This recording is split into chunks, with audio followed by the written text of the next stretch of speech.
কেন যে হঠাৎ হঠাৎ আমার শরীরটা খারাপ হয়ে যায় বুঝতে পারি না। আজকে রান্না করতে করতে হাঁপিয়ে গেছিলাম। তো আজকে হচ্ছে আমার বোনের জন্মদিন, সবাই জানো।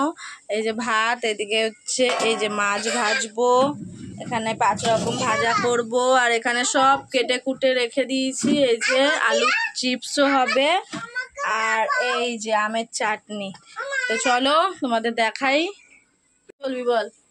আজকে দিদি জন্মদিন, তাই জন্য আমি এখন জামা খুঁজছি। হ্যাঁ, জামা কোথায়?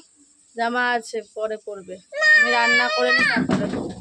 নমস্কার, আমার সমস্ত ফ্যামিলি মেম্বারদেরকে জানাই শুভেচ্ছা আর ভালোবাসা। তো তোমরা সবাই কেমন আছো একটু কমেন্ট করে বলবে। আর এই যে আজকের মাছটা কিন্তু ছিল হচ্ছে পাকা পোনা নয়, সরি, কাতলা। মা বাজার থেকে সকাল থেকে নিয়ে এসেছিলো সকালবেলা। আর আজকে তোমরা দেখতেই পেলে আমার বোনের একমাত্র ছোট বোন, তার হচ্ছে জন্মদিন। তার নাম হচ্ছে বিউটি। তো এখানে আমি আজকে অনেক কিছু রান্না করেছি। আসলে আমার বাড়িতে রান্না করার মতো কেউ নেই, আমার মা যায় কাজে, সবাই জানো, সবাইকে বলেছি।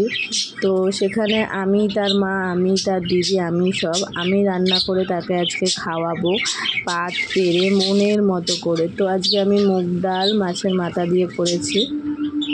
আর এদিকে মানে সত্যি মাছটা মা খুব ভালো ছিল, সব এনেছিল মা, কিন্তু শুধু রান্না করে দিয়েছিলাম আমি। সত্যি বলতে আমার 3 ভাই বোন, আমাদের তাদের মধ্যে জন্মদিন পালন করা হয় না, শুধু আমার এই ছোটো বোনটারই করা হয়। কারণ যেহেতু আমি রান্না করে দিই, মা সবই এনে দেয়। তো আজকে একটু ওর অভিমানও হয়ে গেছিলো। তো তারপর তো কেন জানি না আমি এই ভিডিওতে ভয়েস দিতে বসলেই এদের সবার কাজ পড়ে যায়। এই যে সামনেই চলে এসে ভৌ ভৌ করতে করতে।